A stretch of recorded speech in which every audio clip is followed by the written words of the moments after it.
My name is Alexandra Salenik.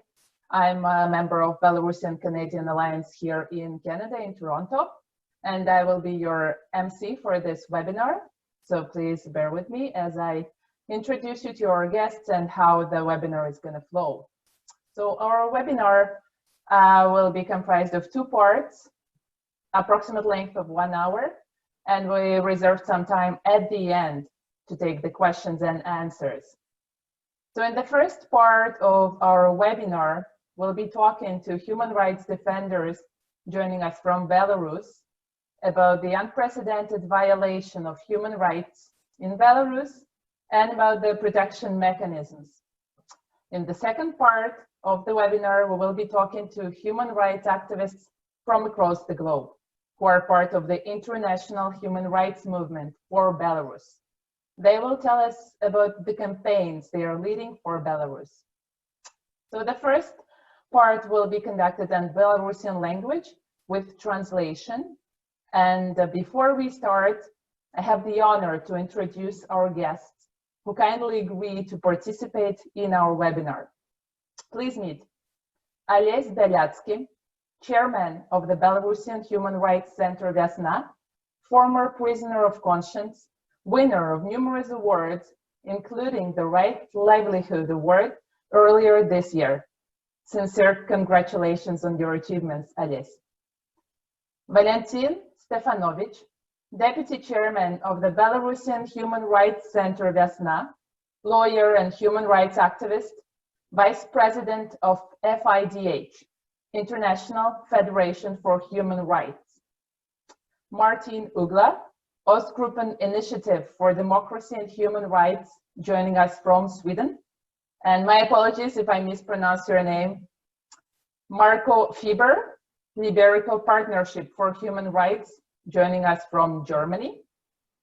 Aisha Jung, Amnesty International, joining from UK. And Hilary Holmes, Amnesty International, Canada. Also, we would like to express our sincere thanks to our interpreter volunteer, Yuri Rapetsky, who kindly agreed to help us with translation. Thank you very much, Yuri. Without further ado, let's start our conversation. I will switch to Belarusian now.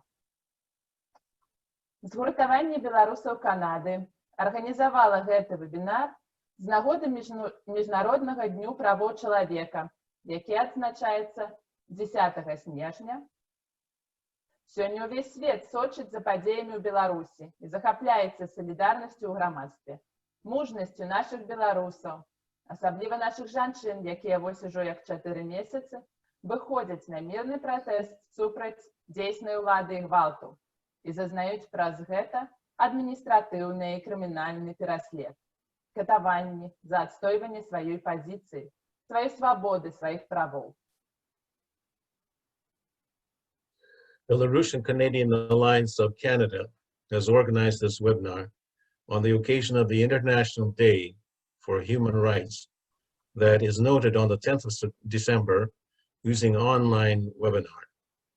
Today, the whole world is observing events in Belarus and is concerned about solidarity with the Belarusian society and the bravery of Belarusians, especially of our ladies, who already have been going out on peaceful demonstrations for 4 months against the present authorities and administrative and criminal persecution for standing firm in their position, freedom, and their personal rights.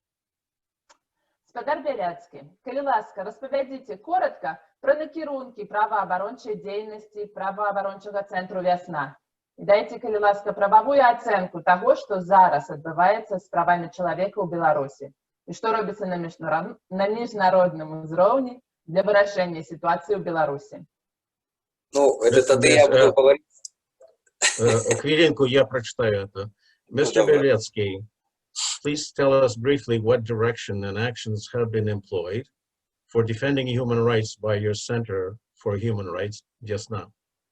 And give us an assessment of what is happening with the issue of human rights in Belarus. What is happening on the international level to resolve the situation in Belarus?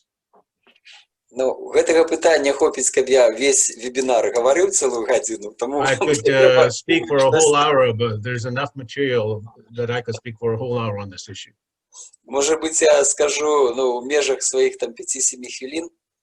I'll try to limit myself to be within a few minutes. Тое, што мы бачылі, што адбывалася і што адбываецца зараз, працягвае адбывацца. Вот гэты год надзвычайны. We see what's happening in the past and is continuing to happen right now, and it is unprecedented. І ён надзвычайны тым, што у палітычныя працэсы ў гэтым годзе ўцягнуліся мільёны беларусаў, It's unprecedented because of the fact that so many, literally thousands of Belarusians have been brought into expressing their thoughts, whereas that wasn't before. Я памятаю дэманстрацыі пачатку 90-х, вось, калі на Менскія плошчы выходзілі дзесяткі тысяч чалавек па сваіх прычынах. I remember when we would have them come out back in the early 90s, and they would be just tens of thousands at the most, but not like now. Зараз прычыны фармальна іншыя, але жаданне тое самае змяніць сітуацыю. Others have joined the struggle, but now we've got to change certain things. Ось, і мы памятаем, якая была драматычная кампанія, і падчас кампаніі мы ўжо адчувалі, што можа адбыцца, вось такія трагічныя могуць адбыцца падзеі адразу пасля выбараў. We saw the campaign that was carried on, and we see that there are some aspects that can be very tragic as we see it. А я нагадаю, 1700 чалавек ўжо пацярпелі падчас выбарчай кампаніі, з іх каля 70 апынуліся ў турме яшчэ до 9 жніўня. Over 1,000 people have already suffered because of the what's been going on in the campaign. Ну і 9, 10, 11 мы ўбачылі вось гэтае жаданне сотняў тысяч беларусаў змяніць ситуацию, не глядячи на той вал репрессий, який обрушився на... Это уж не вы маете на увазі, так? In August, right after the presidential election, 9th to the 10th, we saw how many people, I mean, the massive amount of people went out to express their displeasure at what's happening. Ну, і, якби, технологічно ми були готові, але ми не чекали такого узровня репресій, бо в перші дні кожен день затримували по 2000 побольше людей. Technically, we were prepared for what was going to happen, but not the numbers. Every day they would take in about 2,000 people, and that is, they would, the repression against them was about 2,000 people per day. Стратегія владу нечым нагадувала тое, што адбывалася ў 10-м годзе, ў 6-м годзе, это значит задушыць вось гэтыя масавыя выступы ў першыя дні пасля выбараў. It wasn't in the earlier 06, 10, and 2010, they didn't do what they did now in such a massive manner. Але гэта не атрымалася. It didn't happen. И что не атрымалася? Задушить. To completely, at that moment, okay, I see. At that moment, they were able to really put everything down, but this time, they were not, the authorities were not able to stop all of this. А калі з'явіліся першыя і шматлікія паказанні пра катаванні затрыманых у першыя дні, это and when the first evidences what was happening with these inhumane treatment and suffering of the people, the protesters, then of course it became a different matter. І на вулиці вийшли сотні тисяч, і такого я вже не бачив ніколи у житті. Thousands upon thousands of 100,000 people, several 100,000 people went out. We've never seen this before in our lives. І гэта, мабуть, самое галоўнае, то, што мы убачили у 2020 годзе. То, што мільёны беларусаў хочуць нармальных демократичных змен. And this is the first that we have seen such a massive number of people getting, thousands upon thousands of Belarusians wanting to see change within our society. Люди выступили з тими лозунгами, якія, ну, фактично наши лозунги были. Это проведение справедливых выборов, это покарание злочинцев, Okay, и many это people. вызволение политичных зняволеных. So they came out with the same slogans that we would, to free prisoners, that is to have changes, to free prisoners, to первое еще я забылся. Проведение выборов, вызволение политзняволенных, New elections, другое что? Покарание злочинцев. To punish those who were meting out inhumane treatment of people. И вызволение политичных зняволеных. And the freedom of political prisoners. І гэта наши лозунги, тое, чаго мы добиваліся ўсе гэта 25 гадоў, колькі For існуе 25 Весна. years we have been using these slogans, and this is our slogans. І калі мы гэта пачулі ад працоўных, ад студэнтаў, ад дактароў, ад іншых сацыяльных групаў, мы, ну, былі шакаваныя. We were truly shocked by hearing our own slogans voiced by students, by workers, by radio announcers and other people.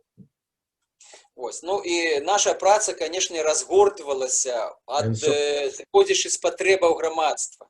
And so our work will continue to unravel itself, in other words, to be realized more with the help of others that were there. Мы узмацнілі аказанне юрыдычнай дапамогі, яка нон-стоп фактычна кожны дзень адбывалася і праходзіць зараз. Еще раз повторите. Мы узмацнілі аказанне юрыдычнай дапамогі. We helped, we had the added judicial aspect of help with us. Мы пачалі фіксаваць факты катаванняў. We began to record and tell about actual suffering that was put onto people.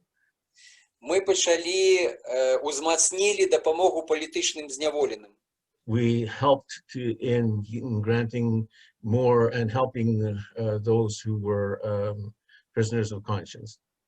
У жніўні ўлада захісталася, але яна ўтрымалася, і зараз рэпрэсіі ўзмацніліся. In August, the authorities kind of захисталися, як ви сказали? Влада захисталася, так, почала хистатися. It went down, but again they restarted. И что после этого? И репрессии узмацнились. So the repressions, yes, the repressions actually increased. Зараз сотні людей сидять у турмах по політичних мотивах. And so even today there are literally thousands of people sitting in because of political expression. І ми продовжуємо оказувати допомогу і юридичну, і моральну, і підтримувати політичних зневолених так, як можемо. So moral and also judicial help we're providing to these people to try and assist them. І ця праця так само, ну, так з'являється для нас доволі небезпечною. 2 чоловіки з весни зараз сидять у тюрмі. And this is also dangerous work. 2 of our people are right now in prison for what they've been doing. Марфа Рабкова і Андрей Чапюк.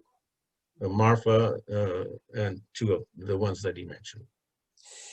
18 чоловік за гэты год былі арыштаваныя, атрымлівалі штрафы ці знаходзіліся в арышце.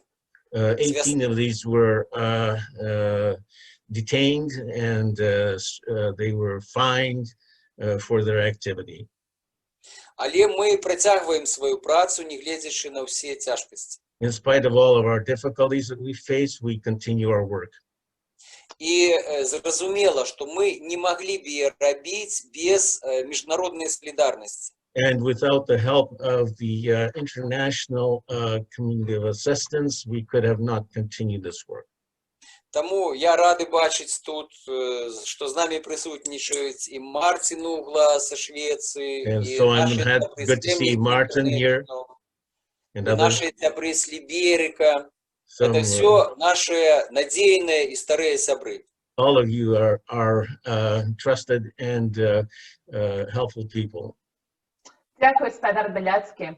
Хочу нагадати, що Олесь Bialiatski були в'язень сумлення, на собі зазнав туремне пекло. Згуртування білорусів Канади, як і всі білоруси за меж, занепокоєні ситуацією в Білорусі, жадають, щоб вона вирішилася як мага хутчэй. І, відповідно, виникає питання до наших правоабаронців, што яшчэ мы, беларусы Канады і замежжа ўвогуле, можам зрабіць для Беларусі і падтрымкі правоў чалавека, акрамя фінансавай дапамогі, конечно. Thank you, Mr. Bialiatski. I'd like to mention that Олесь Bialiatski was a prisoner of conscience and himself experienced the hell of prison. Belarusian Canadian Alliance, as well as all Belarusians, Belarusian diaspora, are deeply concerned about the situation in Belarus and want to see a resolution to it as soon as possible. The question arises to our defenders of human rights: what can Belarusians of Canada and other parts of the world do in general for the good of Belarus in support of human rights, beside offering financial support? Кому отказывать? Мне эти Валентину? Может, Валентин худшее откажет? Maybe Valentin can answer here. Better answer here. Добре, окей.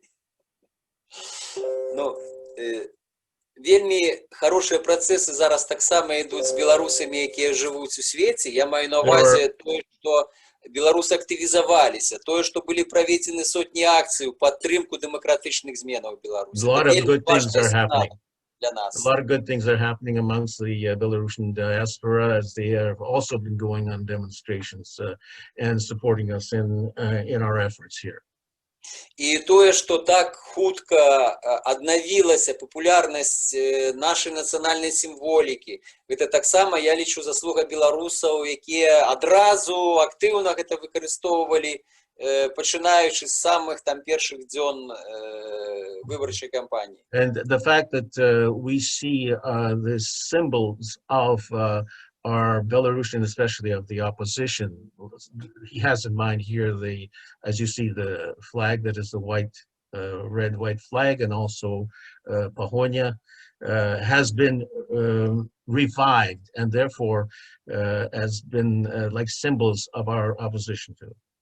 Але вельмі важна не спыняцца і не чакаць, што от у гэтым годзе, наступным годзе справа вырашыцца, а далей мы будзем там займацца сваімі асабістымі справамі. Вельмі важна, каб ваши аб'яднанні працягвалі доўгатэрміновую працу наперад, вось так, як спадар Юрка.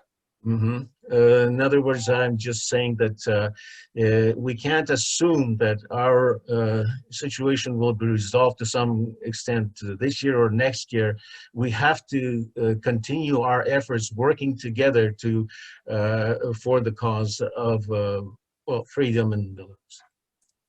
І гэта вельмі важна праца са сваімі ўрадамі, са сваімі палітычнымі коламі, якія могуць уплываць на ацэнку.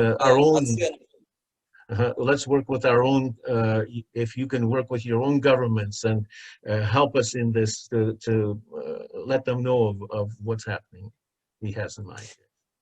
І таксама важна супрацоўнічаць з моладдзю, яка жыве ў Беларусі. Also, we have to work together with the youth of Belarus.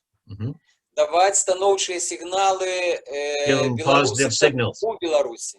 For the Belarusians in Belarus.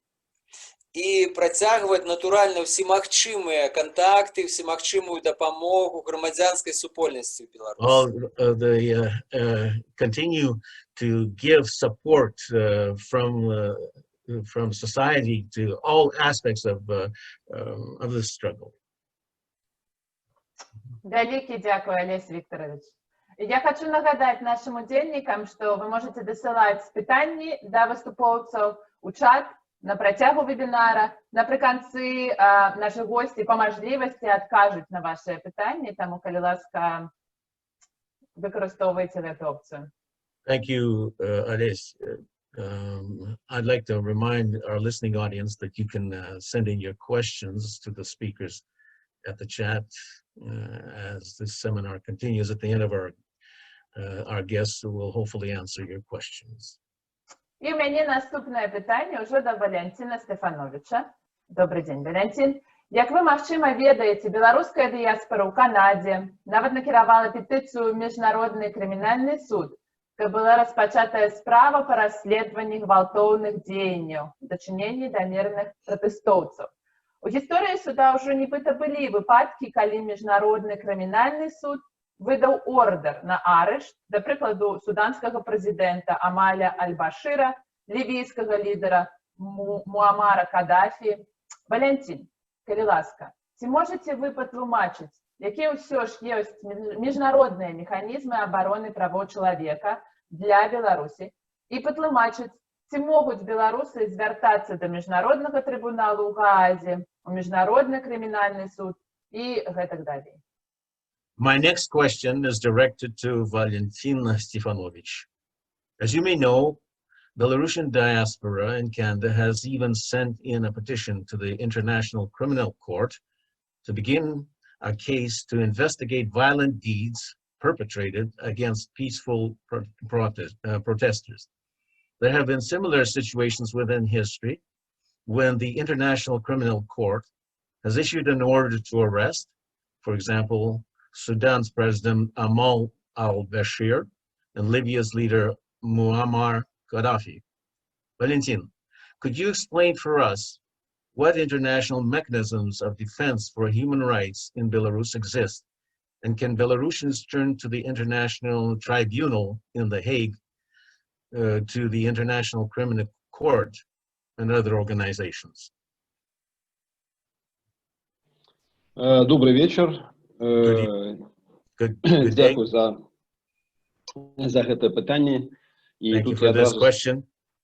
я адразу хочу сказаць, што гэта I'd like to say вельмі няпростая сітуацыя. it's rather a complicated situation. Паколькі Беларусь не ратыфіцыравала Рымскі статут і не прызнае. It hasn't rectified or supported the что не ратифицировал что? Римский статут. The Rome statute. Status, is it? Roman statute. Да, і адпаведна не прызнае кампетэнцыю Міжнароднага крымінальнага трыбунала. And does not accept the ruling of the International Tribunal. Таму адпаведна Міжнародны крымінальны трыбунал не мае кампетэнцыі да ўзбуджэння нейкіх справаў дачынення. So the International Criminal Court doesn't have any kind of effect or power within that society. Сапраўды там ёсць шэраг выключэнняў, якія выкарыстоўваліся ў дачыненні да прэзідэнта Судана, але гэта датычылася пытанняў геноцида в Дарфуры. There were some other examples, for example, about the genocide. Genocide. Помогите мне, як? Genocide, да. Genocide in Darfur, yeah. There was a case there, yes. То есть это злочинство геноцида маецца на увазі знішчэнне пэўнай групы насельніцтва па этнічнай, рэлігійнай ці іншай. Таму Міжнародны крымінальны трыбунал наўрад ці можа быць выкарыстаны ў сітуацыі з Беларусью. So the International Tribunal will hardly have any really effect there in Belarus. Ситуация складняется тем, что Беларусь не является сябром Рады Европы. Belarus is not part of the, як это по-английски, я не ведаю. Council of Europe. Ага. И, отповедно, не ратификовала Европейскую конвенцию по правам человека. It did not ratify the Convention of European Union. European Convention of Human Rights. Convention. Да. И Отповедно не признає компетенцию Европейского суда по правам человека в Страсбургу. And doesn't accept the decisions of the European. No, я не веду эти термины по-английски. И European Court of the Human Rights in Strasbourg. Дякую. Да, таким чином белорусы позбавлены магчимости звертаться в Европейский суд по правам человека. So the Belarusians can't go to the usual European organization for human rights. Таким чином, есть дві системи, такі по великому рахунку міжнародні, які ми зараз активно використовуємо. Це система two ООН. possibilities. That is the ON, United Nations. United Nations, of course, yes. І ОБСЄ, ОССЕ, Організація по безпеці співробітництва Європи. Це дві організації, сябром яких є Білорусь. So Belarus belongs to both of these organizations. І в межах ООН Білорусь є удільницею усіх пактів по правах чоловіка. And therefore, within the United Nations, of all the agreements that is there, it belongs to that. В тим ліку міжнародного пакту про громадянських і політичних правах. Political and rights. І, тобто, таким чином, так само Білорусь ратифікувала і факультативний протокол до цього пакту і визнає компетенції Комітету по правах чоловіка. It accepts the decisions of the Human Rights Committee or issues. І так само Білорусь удільничає з'являється підписантом Конвенції супроти катування ООН. It also belongs to the organization against torture of the United Nations. Ратифікувала заговорками і не ратифікувала факультативний протокол до її. Oh boy. So I think it will be better if I will say in English. In English, sure. So yes, Belarus not ratified the optional protocol for the Convention Against Torture. It's mean that the Committee Against Torture can't visit the country and investigate themselves the investigation in torture cases. Mm-hmm. So, and of course, we need to understand that all UN mechanism, if we talk about the treaty bodies of UN or special, they need to have a cooperation between treaty bodies and special procedures and Belarusian government. And Belarusian government usually not recognize some special procedures of UN, like a special reporter, UN special reporter for human rights situation in Belarus. Belarus not recognize this mandate. They never invite this special reporter to visit the Belarus. So it's UN instruments in this situation that we have now. It's quite long and not effective, I will say. That's why we advocate a lot for start the Moscow mechanism in OSCE. This is the second time in our history when the OSCE started the Moscow mechanism. This is a mechanism of monitoring of the situation in the country that was started to initiative of 10 countries members of OSCE. And it doesn't matter if the state supports or not. For example, it was against Russia 2 years ago when OSCE started Moscow mechanism to the human rights violations in Chechnya. And Belarus, the first time the Moscow mechanism was started in 2011, after the previous human rights crisis in 2010. So now we advocate for that, and the Moscow mechanism was started, and now it's finished. We have a report that was prepared by the professor of the law in Vienna University, Mr. Benedict. And this report fixed a lot of violations that was happened during the election campaign and after the election campaign. including the torture. Actually, we cooperate a lot with the Mr. Professor, and for us it's very important that in the conclusions of the report we can see that torture was massive, systemic, and political motivated. That we said in our reports before. And now it's very important for an international society that they have international report of OSCE, the organizations that Canada actually have a membership also, and the US, and recommendations to start international investigation of the crimes against humanity, like the systematical torture and the cases of deaths, because at least 4 protesters died during the protests. 3 of them were shot by the police. 2 of them were shot by the police, and 1 of them died when he was detained. But if we talk about international investigation, we need to understand that we haven't some specific instruments for that. That's why a lot of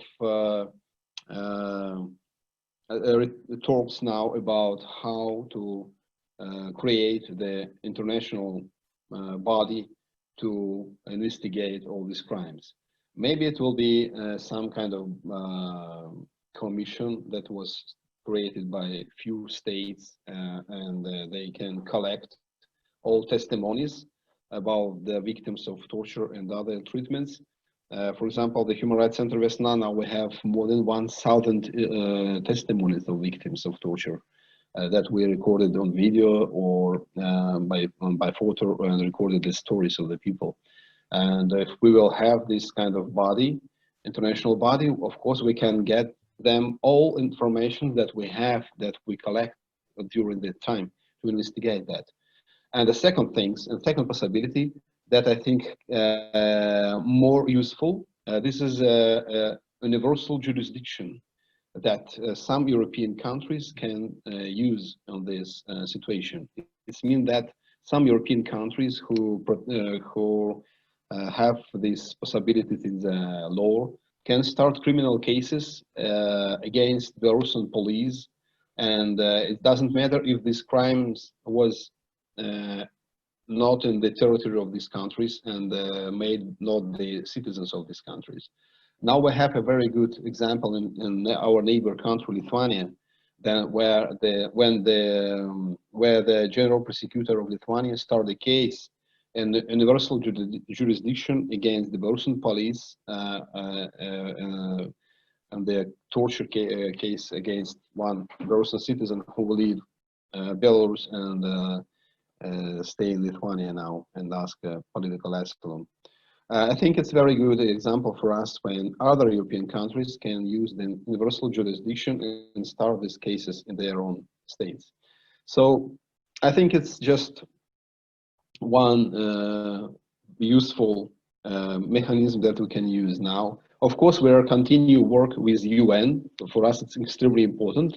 As you know, we have a hearing in the Council of Human Rights. This is very important for us, that in the highest level of UN was a hearing about the situation in Belarus. Of course, we use the universal periodical review that we had a third time in the Human Rights Council again, and we personally participate in this process, and we get all informations about human rights violations that we had after the presidential elections. And also we communicate with the special procedures of UN, with the special reporters, a protection of human rights, or special reporter on protection of the rights of freedom of expression, working group with arbitrary detentions. All these special instruments of UN we use now. So that's shortly if we talk about the international instruments. Дякую великий, спадар Стефанович. У меня есть такая прапанова, я прочитаю питання по-беларуску, але вы можете одразу отказывать по-ангельску. Вы так добре розмовляєте, я думаю, это нам сэкономить трошки часу, и мы сможем отказать на большую кількість питань. Тому я просто зачитаю питання по-беларуску, спадар Рапецький перекладе на ангельску, и вы сможете отказывать одразу по-ангельску. Дякую. Ще одно питання.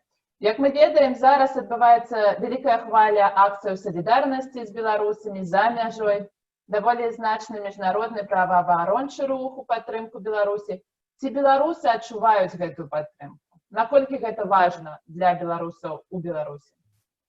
Do the Belarusian people feel and sense the support that is coming from abroad? Yes, of course, we feel that. And I will say it's extremely important for Belarusian people to feel that support from the foreign countries, our neighbor countries, and all over the world. And the international human rights organizations, like Amnesty International, FIDH, and other, Libereco, they organize the special campaigns to support political prisoners. Deputies of the European Parliament also organized campaigns to support political prisoners in Belarus. They send the cards, letters for the prisoners who are in jail now. And our diaspora organized a lot of demonstrations and the pickets and all over the world, near with Belarusian embassies. And of course, we feel that support, and this is extremely important for the people in Belarus now on this quite dramatic time for everybody. Вялікі дзякуй, Валянцін. Спадзяёмся, што агульнымі намаганнямі пры падтрымцы міжнароднай супольнасці хутка адбудуцца змены ў Беларусі. Мы пераходзім да нашай другой часткі вебінару, менавіта міжнародны праваабарончы рух у падтрымку Беларусі. Праваабаронцы з усяго свету распавядуць пра свае арганізацыі і кампаніі, што ладзяць у падтрымку Беларусі. Зараз я буду прадстаўляць нашых выступоўцаў па-ангельску. Дзякуй, спадар Юрый, за пераклад на ангельскую мову. Мы ведаем шмат тэрмінаў вельмі спецыфічных. Цяжкая праца, вялікі вам дзякуй. Thank you very much, Valiantsin. I trust that through general efforts and with the support of international solidarity, we will soon see changes in Belarus. And now we're stepping into our second part of the webinar, that is the international movement for human rights in support of Belarus. Defenders for human rights from the whole world will tell about their organizations and campaigns that they are enacting in support of Belarus. I'll be introducing our speakers in English, and she thanked me for whatever part I played. Go ahead. Let's meet Martin Uggla, chairman of the Östgruppen Swedish Initiative for Democracy and Human Rights. Дякую за то, что меня запросили на этот вебинар. Вельми приємно приймати уділ разом з поважними колегами і сябрами з правооборончого центру Viasna. И вельми приємно, конечно, иметь возможность слухать и говорить немножко трошки там на белорусской мове, поскольку эта мова занимает особливое место в моем сердце. I will, however, switch to English for the rest of this talk. It was agreed with the organizers. Right, I represent Östgruppen, Swedish Initiative for Democracy and Human Rights. This is a human rights organization focusing on the situation in Eastern Europe, especially in Belarus and Russia.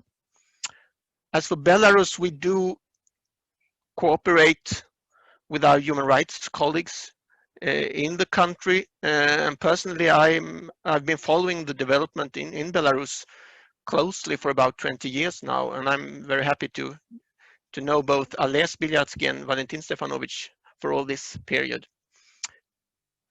Östgruppen disseminates information in Sweden and the European Union about what's going on in the human rights field, and we also try to influence the Swedish government and the EU to conduct a policy towards Belarus where human rights and democracy are prioritized fields. And so we regularly publish news, we publish reports, we do arrange seminars, meetings, and often we do this with invited guests from Belarus because we see it as our primary role to give our colleagues a platform in the West, in Sweden, in the European Union, because in our opinion, they are the ones of course, who knows about the situation better than we do. And these are the people whose voice should be heard in the European Union. So we try to connect our colleagues with our target groups in Sweden and Europe. Generally speaking, the knowledge about what's going on in Belarus is rather low in Sweden as well as in Europe as a whole. And therefore, we see it as a special mission for us to make this information, this first-hand information, available in Swedish and sometimes in English as well. So a lot of our work is about briefing politicians, journalists, giving them, transferring information actually about what's going on in the country, in order for them to have better knowledge when they will report in newspapers, for example, or when it comes to politicians, when they are to make political decisions. As you might know, Sweden has traditionally a high and ambitious profile when it comes to human rights in foreign policy, and so does the EU, at least in theory. And when I look at how the Swedish government and the EU, how they have handled the ongoing human rights crisis in Belarus, I would say that it took a while before we saw a real engagement. They were rather slow in the beginning after the presidential elections.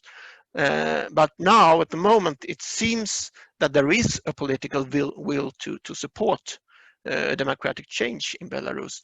The challenge here, not the least for us and other organizations, human rights organizations, is to make this political will into concrete action, so that our politicians take concrete action, take measures that could lead to a sustainable change in the country.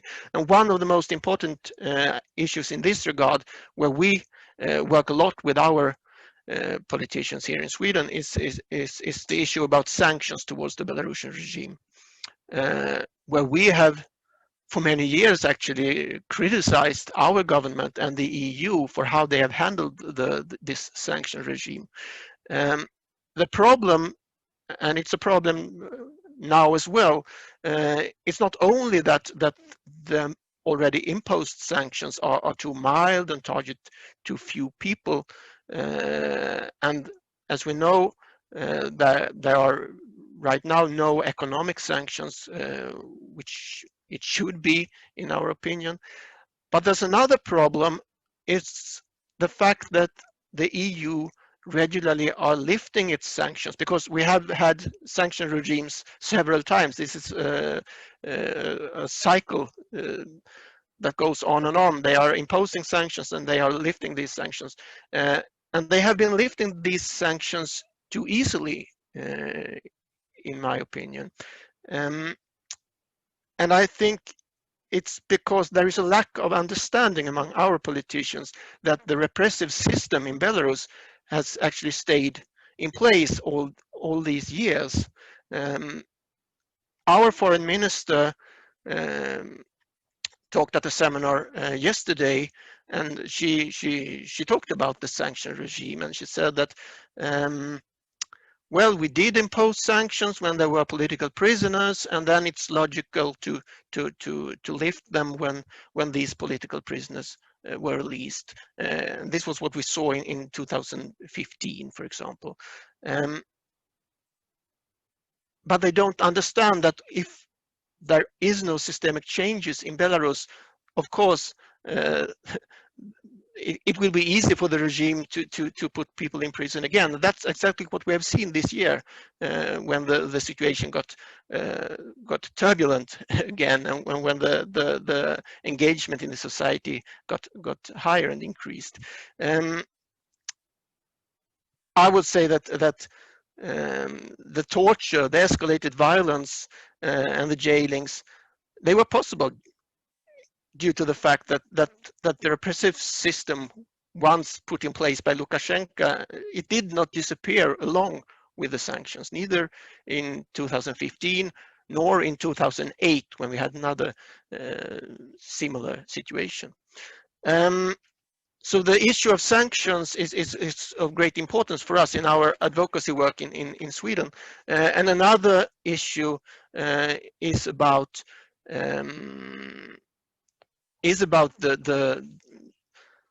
the possibility of indictment of those responsible for torture and human rights violations. Valiantsin Stefanovich already talked about this problem. And we know that not a single case of all these violations have been addressed within Belarus. Perhaps it does not come as a surprise, but it makes it even more important, of course, that the international community does what it can in order to help. And this puts actually Sweden in a very special position. Valiantsin also talked about the OSCE, and next year Sweden will take over the chairmanship of this organization. And some of the possibilities, as Valiantsin mentioned, lie within the frames of this OSCE institution, and we are trying now to influence our government to use its chairmanship in the OSCE to push, well, to work harder with these issues, and also to push harder and pressure the regime into a dialogue, a genuine dialogue with the democratic movement in the country. I'd like to mention a third and not least important area where I think that the international community really can make a difference, and that's about economic support, of course, to the democracy movement, to the civil society, to the victims of repression. We know that there is an urgent need of help and support right now, but we should not forget the long perspective either. Belarus will need a massive international support in building up a new society after the fall of Lukashenko's regime. This is also a prioritized issue for us here in Sweden, because Sweden is one of the biggest bilateral donors to Belarus and has been so for several years. Unfortunately enough, some of this support has gone through state institutions, which we have been criticizing from our position, and that's actually one of kind of a successful campaign for us, because it was decided earlier this year and after the elections in August that the Swedish government will freeze all its allocations to state institutions within the frames of this economic support. I said the fall of Lukashenko's regime, and I do see it as an inevitable fact, although I think it will, well, it might take some time before we are there. But I would say that what we have witnessed during the last months in Belarus, it shows that this uprising of the Belarusian people, it definitely will lead to a change in the country, and it has already led to a change. I think it will be impossible for Lukashenko to return to the situation that we saw before. And that will be, of course, a great triumph of the Belarusian people. And it is as it should be, because it's only the Belarusians, and that's important, it's only the Belarusians that have the mandate to decide about their own future and the possibility actually to achieve a real change. But so the change itself must come from within, but I think that we can from the outside indeed help in order to achieve this change a little bit faster and with less suffering and less sacrifice. And I will, together with my colleagues in Östgruppen, continue, of course, to do what I can and what we can do in order to assist in this struggle for freedom. Thank you. Thank you very much, Mark. Thank you for the work you do. Thank you for this very great introduction to your initiatives, to what you do.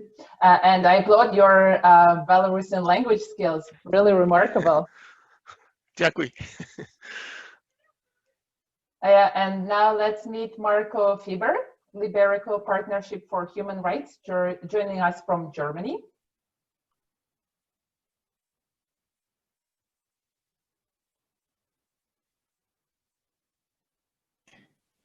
Yeah, hello from Germany. Shall I just start to introduce myself and the organization?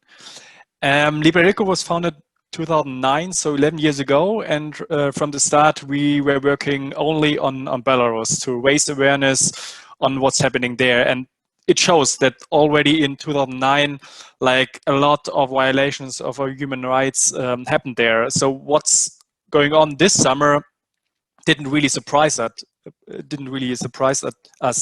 I mean, of course, it surprised us, like how massive these tortures, how many cases are there. So in the past, for example, there were like 1 or 2 dozen political prisoners, and today we have over 156 political prisoners. So it's a massive scale what we are going to see in Belarus these days. And yeah, because of that and what was going on in Belarus since August, and actually also the repression started during the election campaign back in June, July, for example, when Sergei Tikhanovsky was detained. So he's already in prison nearly half a year. And back in July, we already started our godparenthood campaign, which means that we try to find a godparent for every political prisoner in Belarus. So right now we have, I think, 94 MPs from the German parliament, from the German Bundestag, from the Swiss parliament, the European Parliament, from Austria, from the Netherlands, from Poland, and from Lithuania. So a lot of international politicians who are godparents of political prisoners in Belarus. And like the reason why we did this is like because of several reasons. First of all, like to show the political prisoners and also like the Belarusian regimes that we abroad, we Europeans, we Germans, we Dutch, we Lithuanians are going to see and we observe what's going on in Belarus. That's one point. Then the second point is also to show like the political prisoners that they are not alone. We are going to write postcards, letters, both to the political prisoners and to the family to let them know they are not alone with their cases, and abroad we know what's going on in Belarus, both in the country and also in the prisons, so that like we know that there's torture and like abductions of political prisoners and detainees there, and that I think it's quite important. And then the third reason is like to raise awareness in Western Europe, especially in Germany and Switzerland. Our organization is like a Swiss-German organization, so we are mainly active in Germany, Switzerland, plus in the Netherlands, where we have like also some active members. But our main countries are Germany and Switzerland. And I would say, like also as Martin Uggla said before, until August, like Belarus, the country, the political system there, like wasn't really on the map of ordinary people. So of course everybody knew there's Belarus. It's so-called the last dictatorship of Europe. What I would say it's wrong, but nevertheless. But until August, like nobody really knew something about the country. But with the election, and especially like the torture, the massive scale of the torture, and the tens of thousands cases of detentions and so on, like that country, which is actually a EU neighboring country, so actually it's quite close to all of us in Europe, like came on focus. So now Belarus is on on the main news, still on the main news in German TV. There are still articles in newspapers and in interviews with, for example, Tiranovskaya, Svetlana Tiranovskaya, and also other political figures from the country and ordinary people of the country too. And yeah, that's one point to raise awareness. What we also do is to help the people and especially victims of repressions directly. So we connect donations, and with that donations we support the initiative Buy Help. And because we knew the people of Buy Help from other projects from the past, so we know what they were planning and what they are doing. So we connect donations in Western Europe and hand over this money to Buy Help. This is a thing. And the third thing, what we started like last day on a day of human rights on Thursday, is a postcard campaign. I already mentioned it in the first point, that it's really important to show the prisoners, the political prisoners, that they are not alone, to help them. And a really big thing is to just write a letter, write a postcard. Even if you don't know any Belarusian or Russian, then just paint a picture on the postcard or in a letter and send the letter. And that really helps the people in prison. And that's also a thing what we can do from Western Germany, from Western Europe, and from Germany, from Switzerland. It's not like for ordinary people. It's not hard work to write a letter, but it's like it's a small gesture which really helps a lot. And like with such campaigns we try to help at least a little bit. Thank you very much, Marco. Thank you for the very important work you're doing. And you are right. Small acts of kindness make a big difference very often. Let's meet now. So I'm afraid Alicia Jung from the Amnesty International UK office is not here. So I will just pass the microphone to Hilary Holmes, who is also with Amnesty International from Canada. Hilary, on to you. Thank you for the opportunity to be here today. Bear with me, I hadn't really prepared to be the backup for Aisha, but I'm going to try to cover some of the information she was going to present, and then talk a little bit in particular about the work we've done in Canada.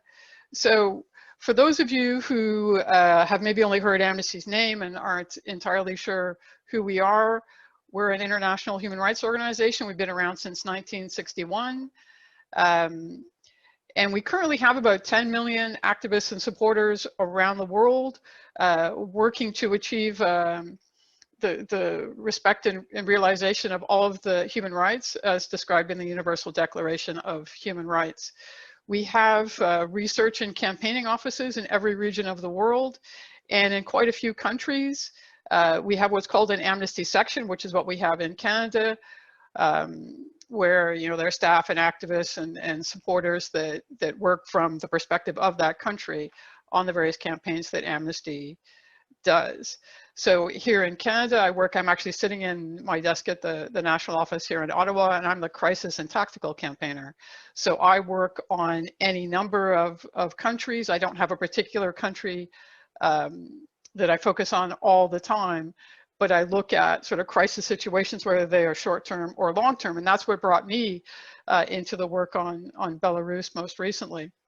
So internationally, we focused mainly on 3 tactics: an online petition, work with intergovernmental organizations like the UN and the EU, and you've already heard from some of the previous panelists a bit about some of what that involves and some of the real challenges, given that Belarus doesn't exactly cooperate with United Nations mechanisms, or really any mechanisms.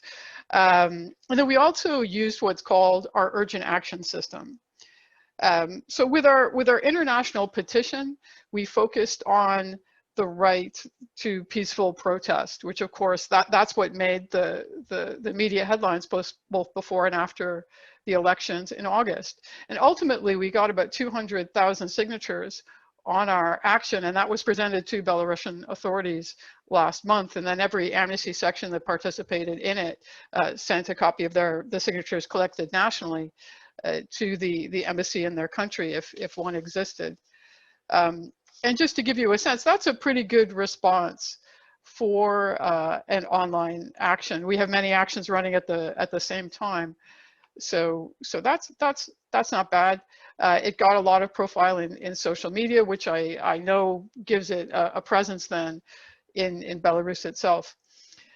In terms of our intergovernmental lobbying, we did focus on some of the special mechanisms mentioned before, like the Special Rapporteur, the Human Rights Council special sessions, and what's called the Universal Periodic Review.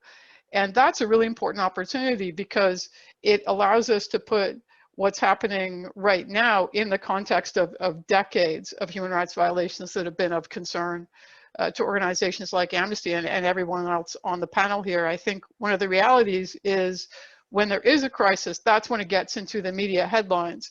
And the average person engaging with that as a piece of information doesn't necessarily know if this is a new pattern or a long-standing pattern.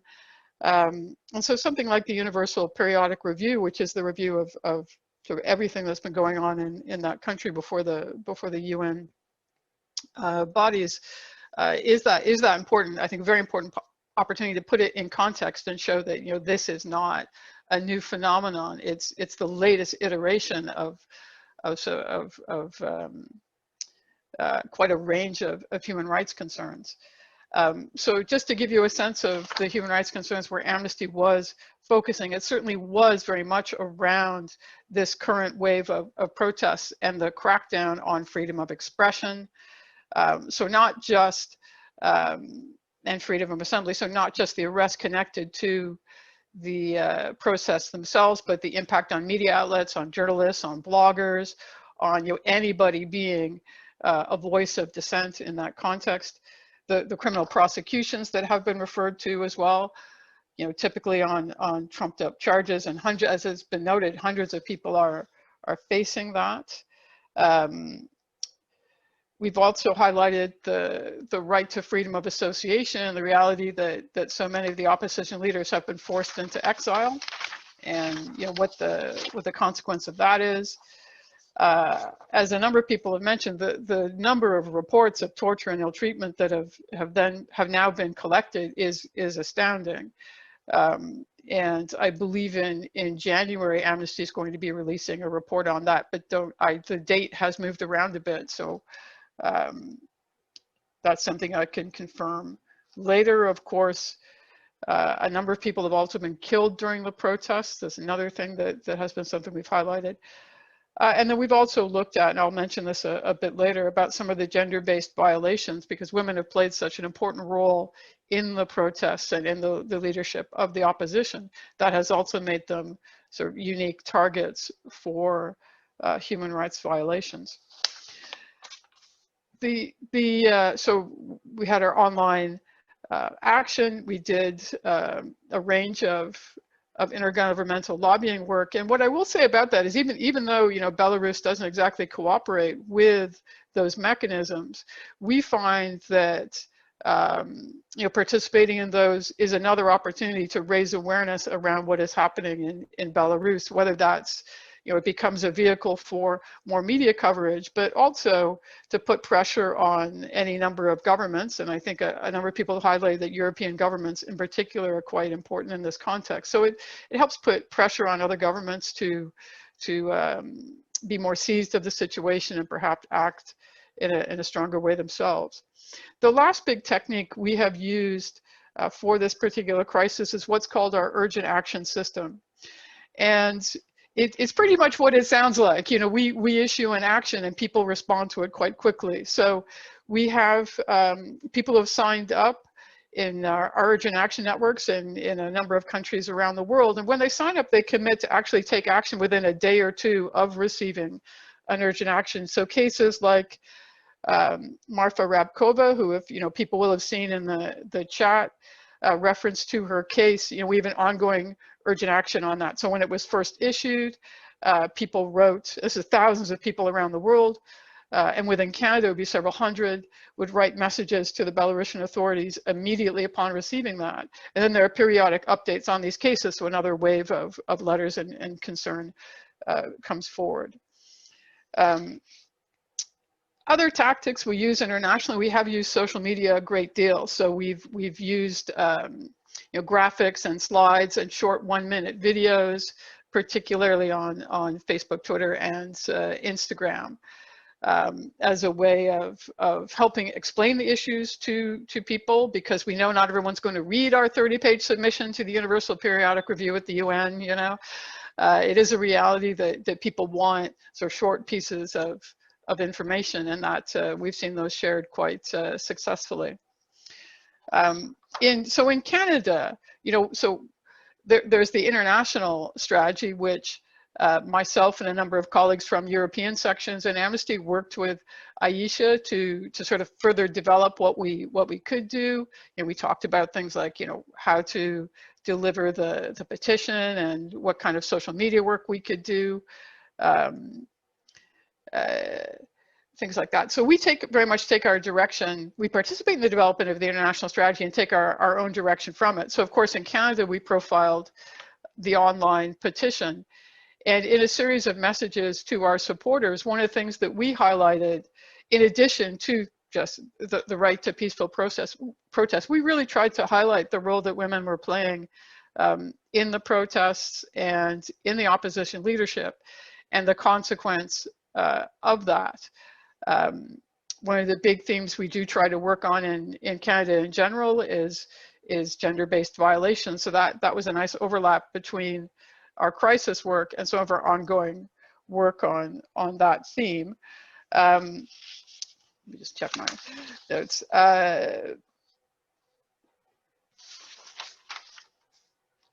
Another part of our campaigning strategy continually is to look at what our own government is doing. And the Canadian government has actually had a pretty good response in this context.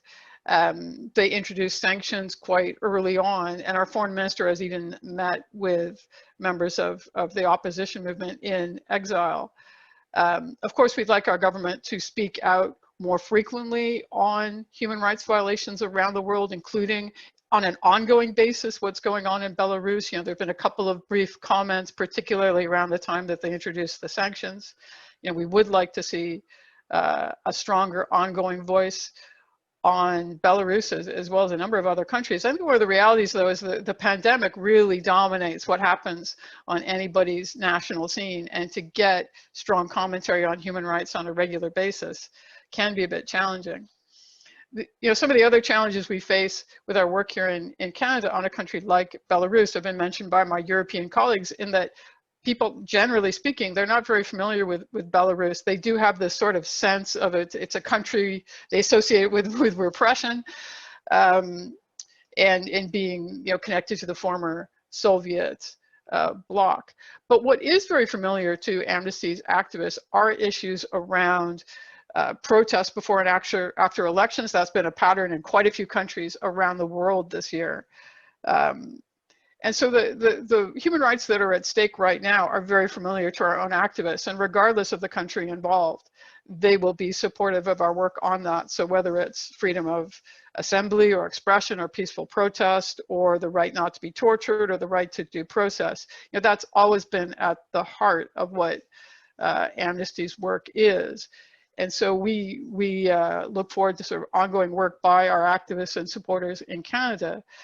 The next action that we will take in Canada, and that will, I say is primarily the European Amnesty sections that are also involved in this work, is a solidarity action.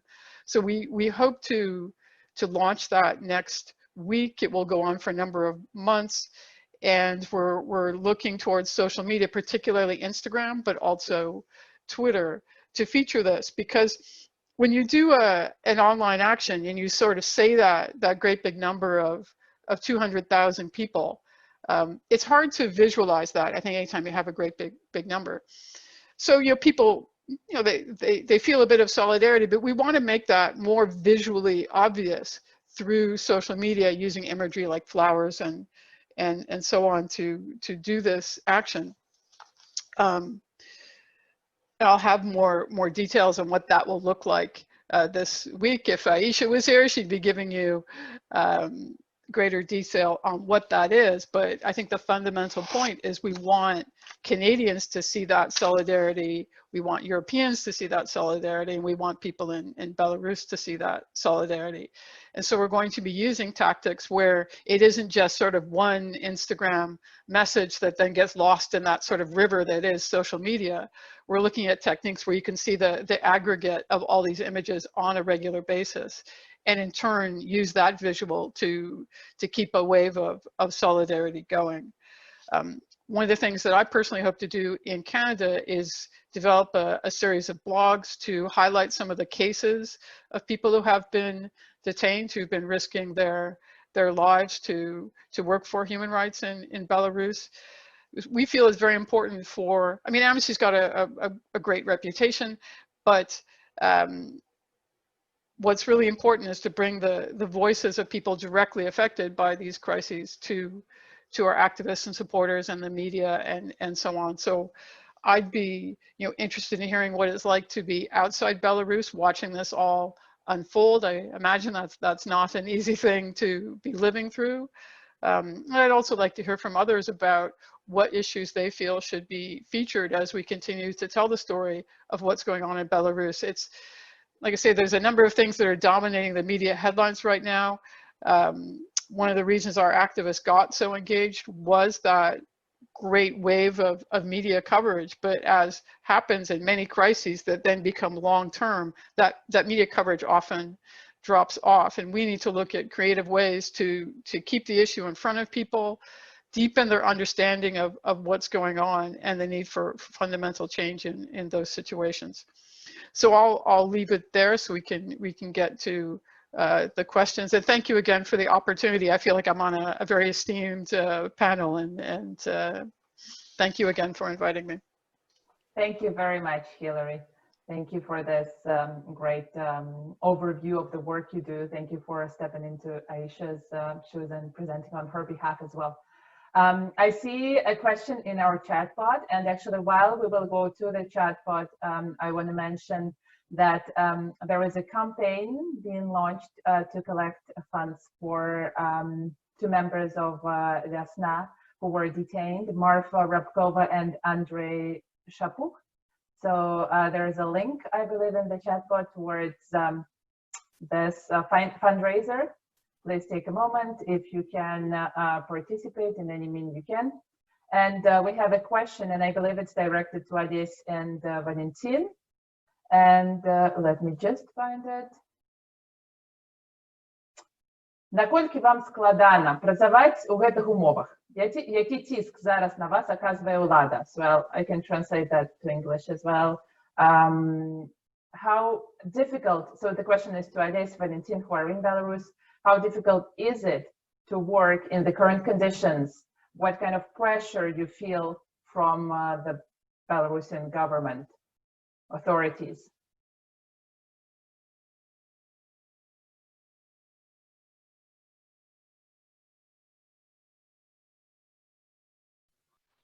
Так, ну, Олесь, будете отказывать, я потом додам, може. Ты лепше скажи одразу по-английски, как мне этот час не затягивать. Добре. As Alice said before, 18 members of Viasna faced with the different forms of repressions on this year during the election campaign and the post-election period, including administrative arrests and detentions, and 2 members of Viasna are now in prison, as you know, and the special troops of the police informally they send us the messages all the time that that all Viasna will be detained, and this is just a question of time. And of course, it's quite complicated to work in these kind of conditions. And everybody in Viasna know that everything can happen tomorrow. And what we can do is just continue our work, and that's all. Thank you, Valentin. Дякую. Сапраўды, складаная ситуація. Дякую за працю, яку ви притягуєте робити. Thank you for the work that you continue to do. I don't see any other questions at the moment. I do invite you to write in the chat if you have questions. But I wanted to mention one more thing before we close. It's that Belarusian Canadian Alliance asks you to join the campaign to write Christmas letters and postcards to political prisoners. You can see the list of political prisoners and the prison's addresses in the chat box again. You can follow the link, or also go directly to the website of Viasna. And as Marco mentioned earlier, these are small things that could make a huge difference in terms of showing the support, in terms of letting the people of Belarus know that they are not alone and they're struggling, they're in the work that they are doing. So I do encourage everyone, if you can, if you wish, please join us and write a card, write a letter, and send it to Belarus. Let's just wait 1 or 2 minutes if there's other questions in the chat, and I will take this time to thank, first of all of our panelists for being here, for presenting, for speaking about the issue. A couple of takeaways for myself: persist. We have to continue the work that we do, spread the word. There's a lot of work ahead, even after the Lukashenko regime falls, in terms of building the democracy in Belarus. And so thank you very much to all panelists. I also want to thank all of the organizers, the people behind the scenes. I want to thank Elena Levonченко from Belarusian Canadian Alliance, and a special thank you to the family of Irina Toustik, Dima Toustik, Sonia Toustik, and Maya Victoria Toustik, who are also working behind the scenes to make this webinar happen. So I don't think I see any questions. And of course, thank you to our interpreter, Yuri Paretsky. Thank you very much. And I think that will bring us to a closure. Anyone wants to do any final remarks? I turn it to our panelists if you have some final words.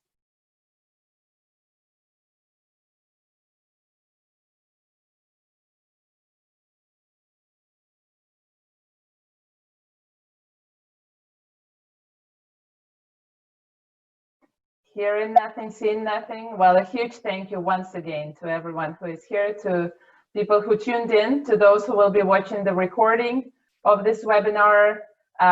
Please feel free. Once the recording is available, it will be posted, I believe, on our Facebook page for Belarusian Canadian Alliance.